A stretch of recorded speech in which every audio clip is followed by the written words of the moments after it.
All right, so without further ado, we'll get some, I think we all had plenty of good audio earlier, right? First person I want to bring out here, the writer and director of this movie, Christopher Nolan.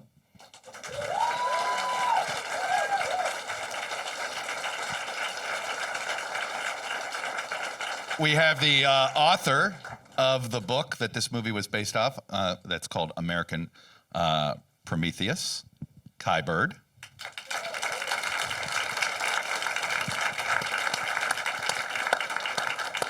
One of the honorary chairs of this event, a Nobel Prize winner, and one of the people that taught Christopher physics here from Caltech, Dr. Kip Thorne.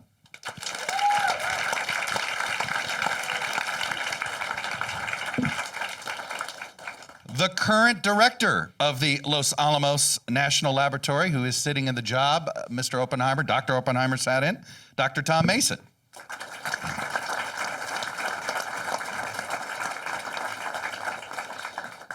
And we have the other tutor of physics for Mr. Nolan here, whose books, Christopher tells me, are just fantastic. Another honorary world-renowned theoretical physicist, Dr. Carlo Rovelli of Aix-Marseille.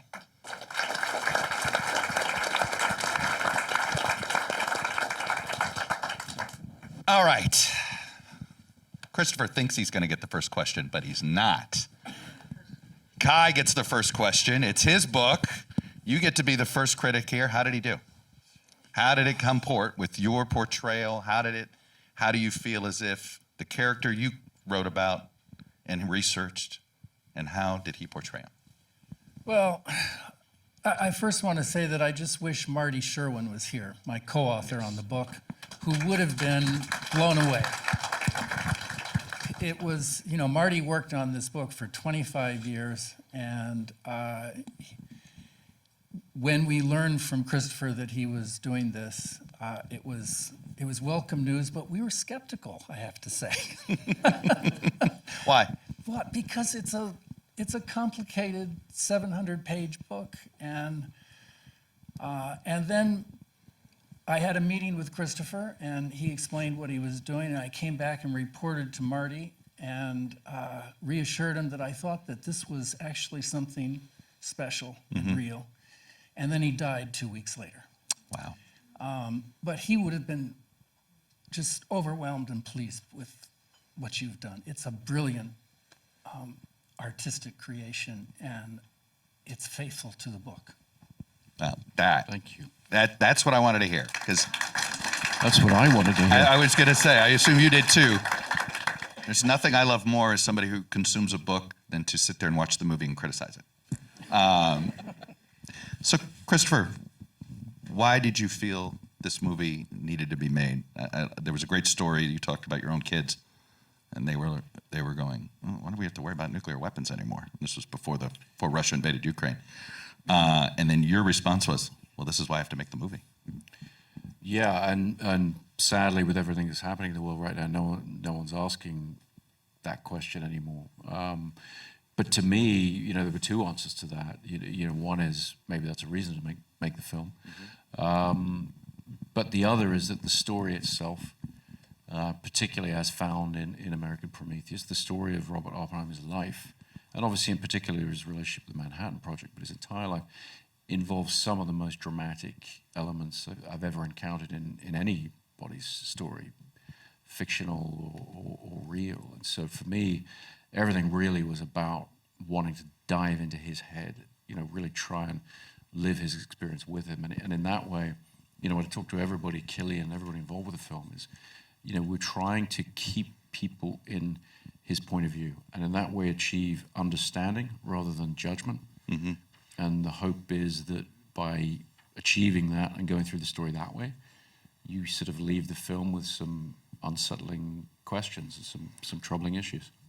I right before you probably heard me say, and I said, it's okay. I think if you feel this anxiety, I felt a ton of anxiety after watching the film. And as I shared with you, the same anxiety I go home from work every day with about our current political situation, our current state of our democracy. I felt that after watching this movie, and I assume that's exactly what you want. Yeah, I mean, I think the idea of addressing this story, firstly, as simple dramatic experience, it's a tricky word to use with a movie to say entertainment. But the thing about cinema, the thing about a dramatic film as opposed to a documentary, is it's about engagement, and it's about trying to give the audience an experience. And my feeling was that the experience of his life, the experience of what these events were, and trying to understand, trying to feel what it must have been like to be in these incredibly paradoxical situations, would lead you to a place where you realize that we have tremendously troubling questions left at the end of it, and the film does not pretend to offer any easy answers. I mean, the reality is, as a filmmaker, I don't have to offer the answers. I just get to ask the most interesting questions. But I do think there's tremendous value in that if it can resonate with the audience, after they've seen it. Tom Mason, you run Los Alamos now. I'm curious, the Los Alamos scenes in the movie, how familiar did it feel? What's there today that would be familiar to us if we showed up there? Well, I actually recognized a few faces in some of the scenes because there was a period in March where a large number of my staff were on vacation working as extras on the film. But, good gig. Los Alamos in northern New Mexico is a very special place. I mean, it's a dramatic place for dramatic events, and I think you saw some of that in the scenery in the film. There's the audience may not be aware of it, but certainly Christopher is. A lot of the buildings that were used, Oppenheimer House, is the same Oppenheimer House. Remarkably, although it was sold after the war, it was essentially unchanged. And the woman who owned it passed away a couple of years ago. Fuller Lodge, is there.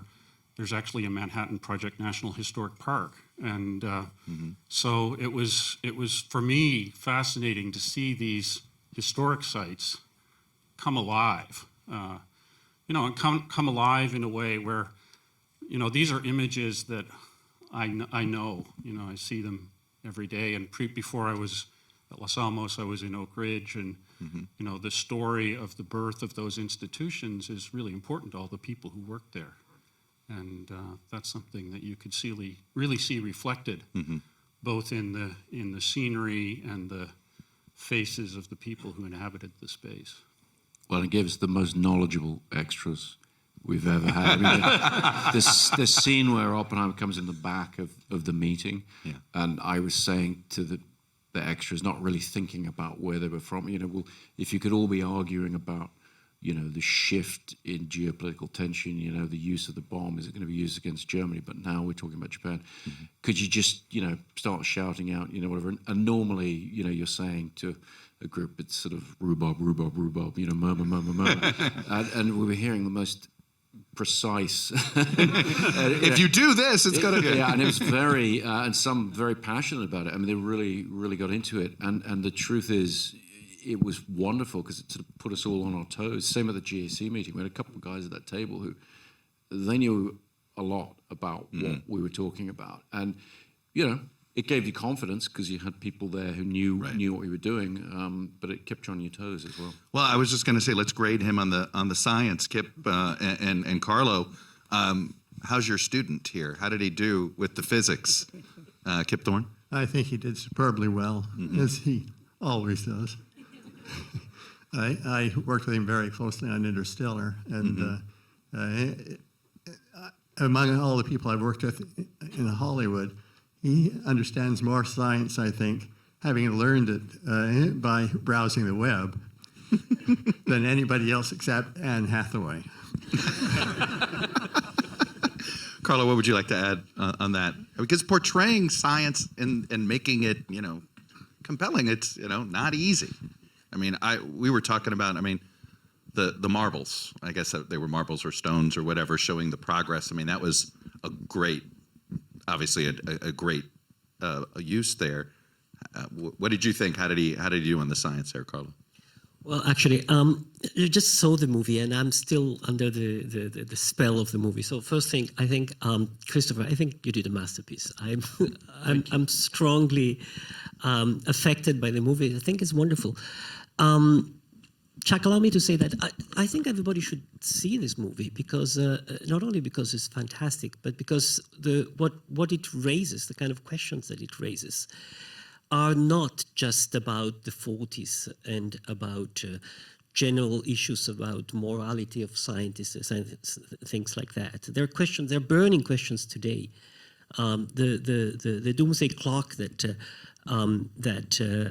is supposed to estimate the risk of nuclear catastrophe has never been closer to midnight. So we are in a situation in which the kind of concerns that Oppenheimer was expressing in this confused way are our concerns today. And I think this is what the movie brings out so strongly.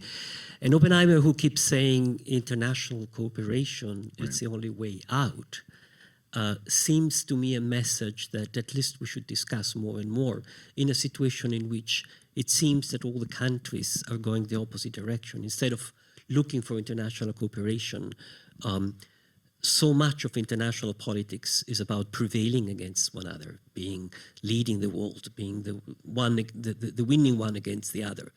And the risk of a catastrophe is enormous.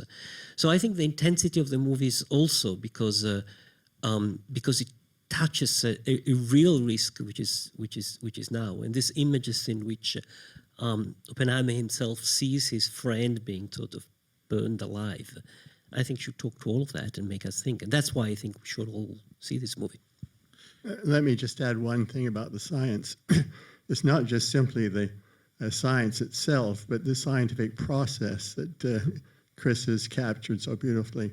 The central issue that it comes out in your book and then in the movie very strongly of the contrast between the security system that needs compartmentalization and doing the science and doing the science successfully and doing the science quickly, which requires openness. It requires that people working on different aspects of the problem communicate about what they're working on, because what this person is doing in that area will influence what happens with this person in this area. And if you have compartmentalization, you're dead. It'll take far, far longer. And this comes out very nicely in the movie. And that, in some ways, understanding that is in some ways more important than understanding the science, understanding the scientific process and how it works.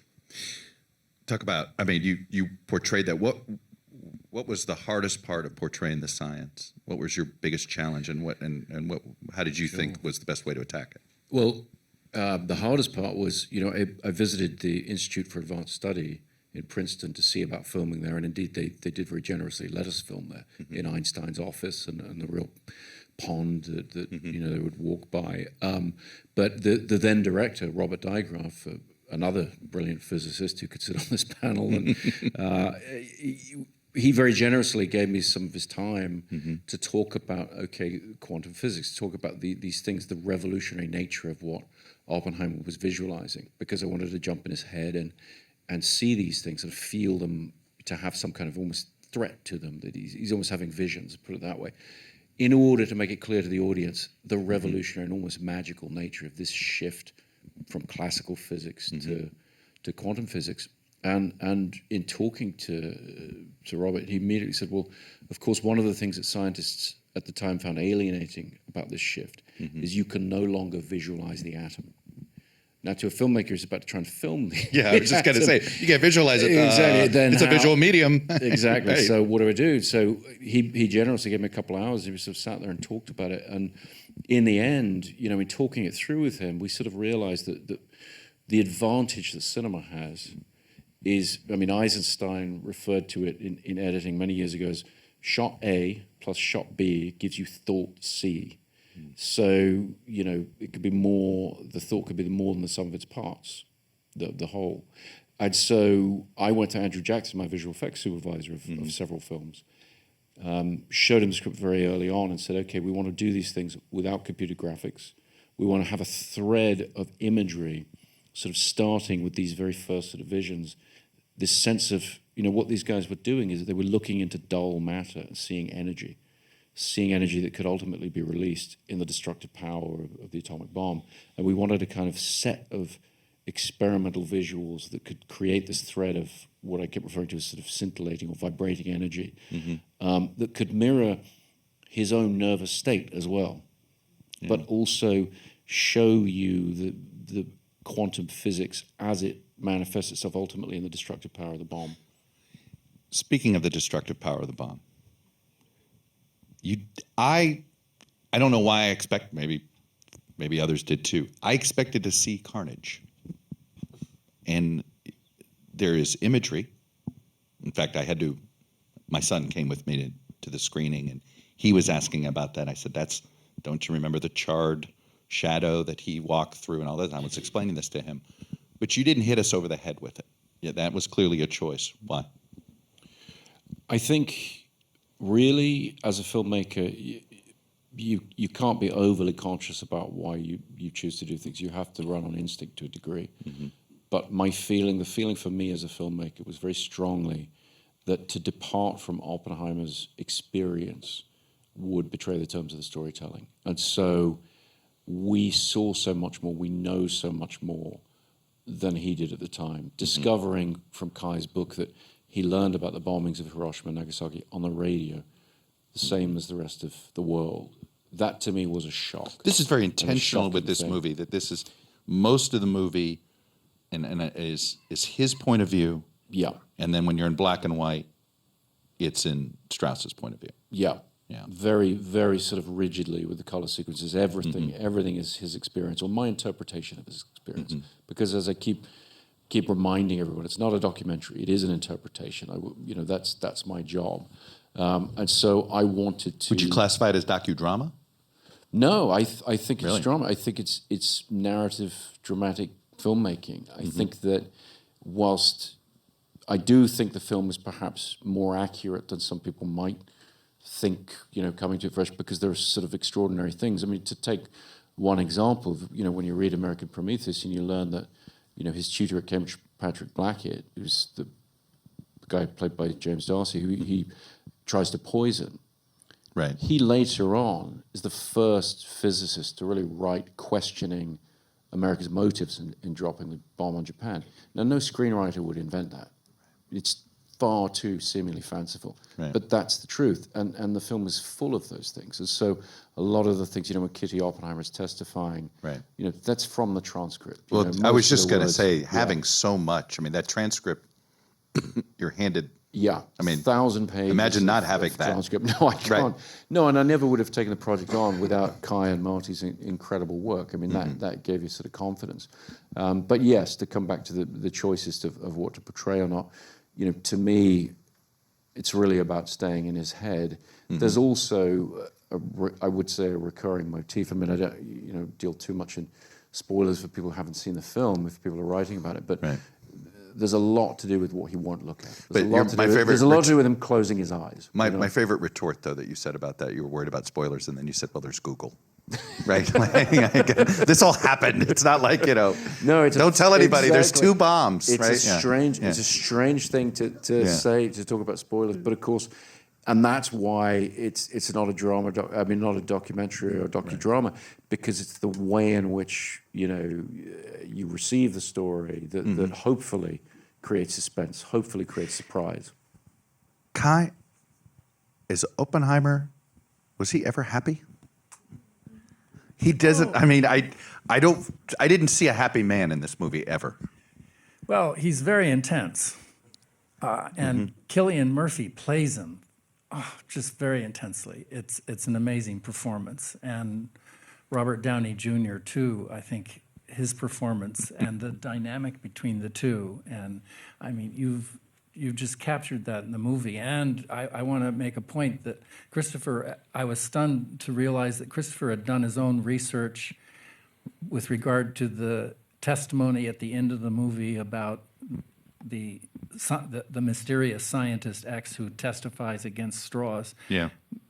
Hill, Chris Hill.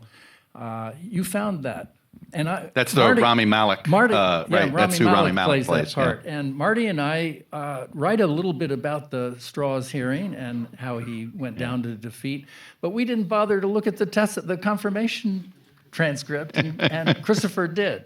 Anyway, it's I think an amazing performance, and he captures the. Did he ever find peace? But to answer your Yeah, question, yeah. Was he ever happy? You know, he was happy when he was on horseback in New Mexico. Okay. He was happy when he was sailing in the Caribbean in St. John, where he spent, he retreated. That's where he After sort of the- exiled too, right? He Yeah. self-exiled to St. John after that summer of 1954. He took his family on a sailing trip, and then he fell in love with St. John and bought a piece of property down there right on the beach and built a very Spartan cabin. And he was happy there, but you're right. It's a sort of, He's a tortured soul. he's a tortured soul. He is. Do you think we'll keep re-examining Oppenheimer as our understanding of quantum physics continues, as our taming of the atom continues, as our ability, if we ever get to, we're always 30 years away from being 30 years away with cold fusion, right? All those things. Will we continue to relitigate his legacy? I hope so. I mean, when I talk to the leading researchers in the field of AI right now, for example, they literally refer to this right now as their Oppenheimer moment. They're looking to his story to say, okay, what are the responsibilities for scientists developing new technologies that may have unintended consequences? Do you think Silicon Valley's thinking that right now? Do you Yeah. think they understand this is an Oppenheimer moment? They say that they do, and that's that's helpful. That at least it's in the conversation, and I hope that thought process will continue. I mean, I think I'm not saying that Oppenheimer's story offers any easy answers to those questions, but it at least can serve as a cautionary tale. It at least could show, where some of those responsibilities lie, and have people take a breath and think, okay, what is the accountability of the Well, I think it's technologist? also going to jumpstart a conversation about the role of scientists and the need for us as a society drenched in technology and science to have scientists as public intellectuals. To Well, advise do we us. feel as if the McCarthy era just sort of, do you feel like, Kip, you've crossed a couple of generations here in the scientific community. Do you feel like scientists sort of from the generation older than you felt that chill? What happened to Oppenheimer, and they were like, all right, maybe I won't get into the political space. I think that some of them did, some didn't. I think that I was much influenced through my father, who dealt with McCarthyism as a chair of a faculty in Utah at the time when we had a governor who was dictating the Board of Trustees fire faculty for the left-wing tendencies. So he went through this. Speaking out, and he had to stand up for them. He was as the chair of the faculty. So I went through this in my own family through him. Then I went on, and I saw another aspect of this, which is quite interesting. I spent a lot of time in the Soviet Union. I had collaborations with Yakov Borisovich Zeldovich, who with Andrei Sakharov was regarded as the father of the Soviet hydrogen bomb. Right. And if you asked your Russian colleagues, why did you build the bomb for Stalin? Stalin was obviously such a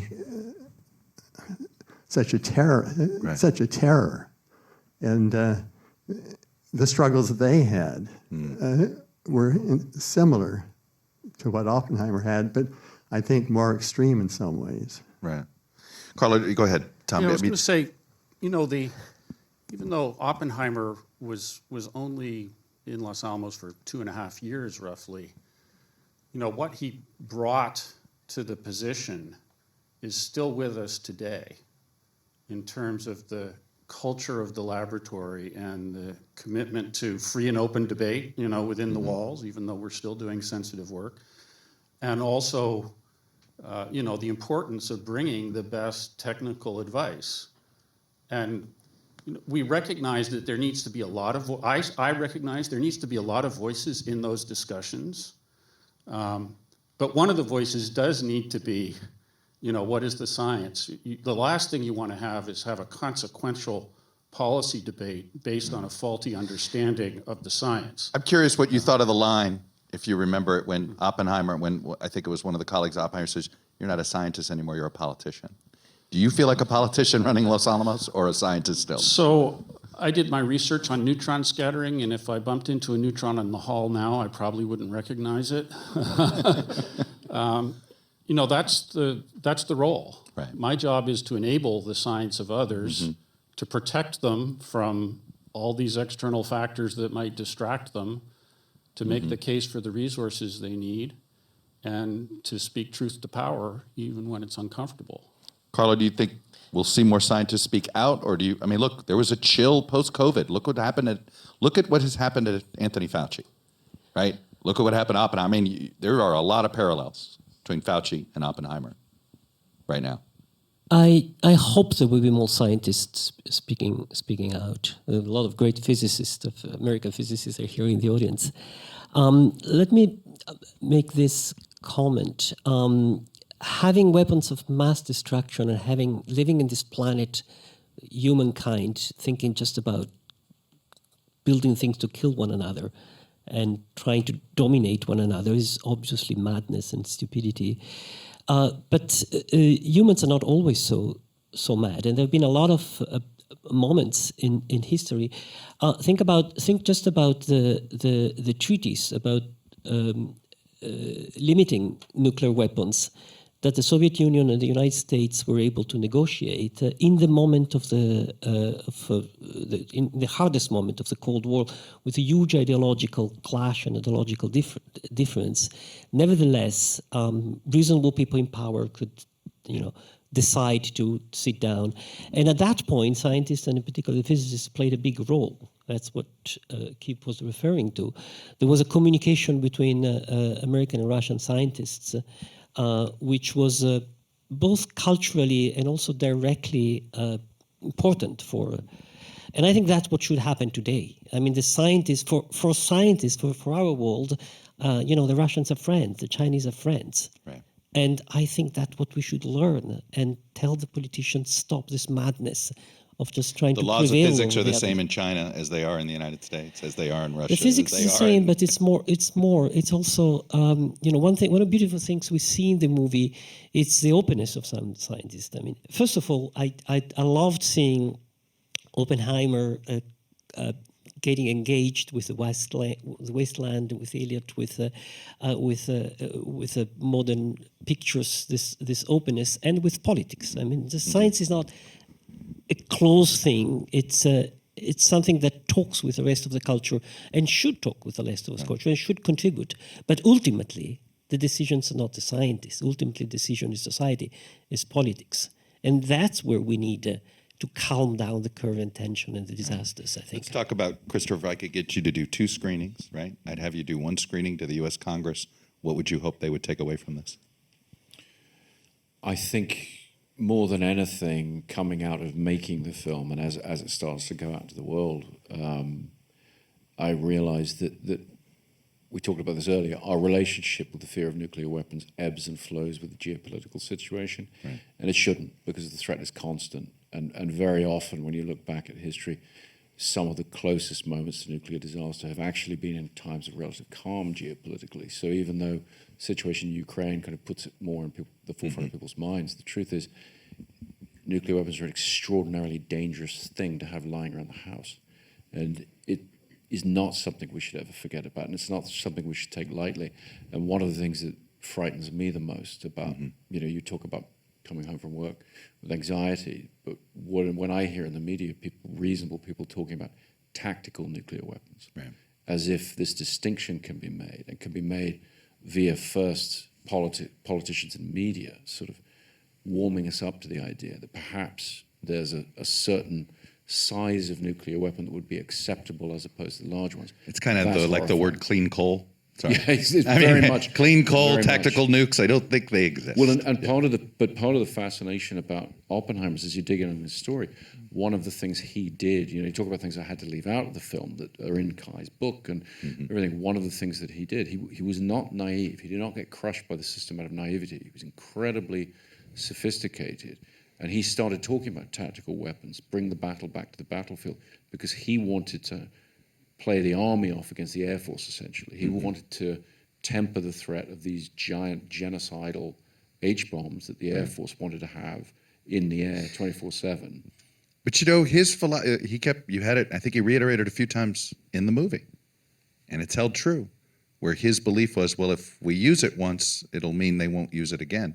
So far, that's been true.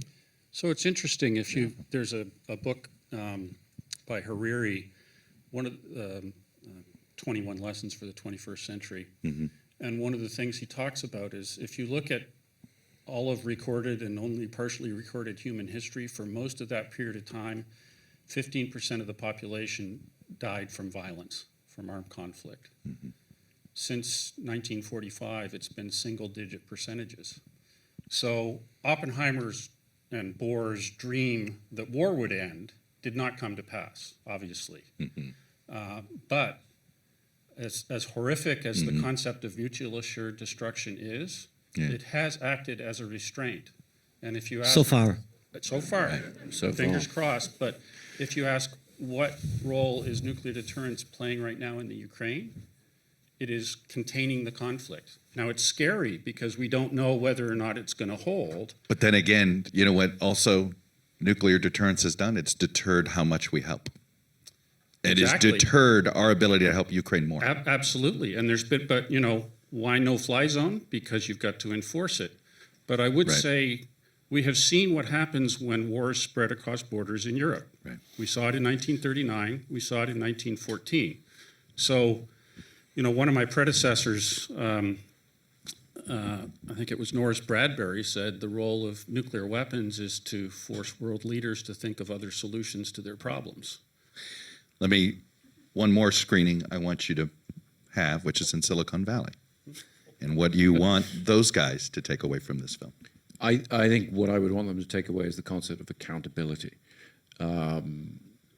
Not to sideline the conversation to the labor disputes going on in Hollywood right now, but a lot of it, when they're talking about things like AI, when we talk about these issues, they're all ultimately boiled down to the same thing, which is when you innovate with technology, you have to maintain accountability. And the rise of companies over the last 15 years who bandy about the words like algorithm, not knowing what they mean in any kind of meaningful mathematical sense. These guys all know what an algorithm is and what it does.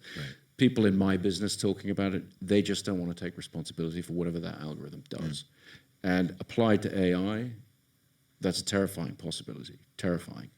Not least because as AI systems go into the defense infrastructure, ultimately they'll be in charge of nuclear weapons. And if we allow people to say that that's a separate entity from the person who's wielding, programming, putting that AI into use, then we're doomed. It has to be about accountability. We have to hold people accountable for what they do with the tools that they have. Speaking of this stuff, you didn't use any CGI.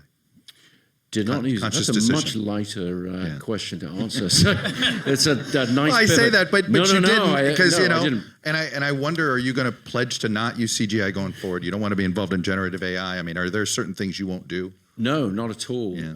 And I think that AI is already a very powerful tool in our business as far as visual effects go. The interesting thing, as you said, is computer graphics. To me, they're a touch anodyne. They're very versatile, but they tend to lack threat. Of course, now they're seeming threatening in other ways. But as far as your actual use of them, and as a filmmaker, you're trying to gauge, what colors are in your paint box, what techniques are you going to use, what's the feeling. And so in an earlier film, at the end of one of my films, there's a nuclear explosion in Dark Knight Rises. It's meant to feel like it's far away enough that it's not going to affect you and whatever. And so you're actually meant to have a sense of, okay, we got away with it at the end. We did that with CG. It was beautifully rendered. My team, incredibly well researched. But coming to portray the Trinity test, and obviously we're here, leading up to the anniversary of the Trinity test tomorrow, but it was like, okay, this has to feel dangerous. This has to feel beautiful and terrifying in equal measure. Yeah. And real world imagery, real world things, I think they have that bite. Well, I think beautiful and terrified. It's a pretty good, we should put that on a movie poster because it was beautiful and it was terrifying. Congratulations. Thank you. I think we made that as a compliment. Thank you very much. And what a panel. Thank you, guys.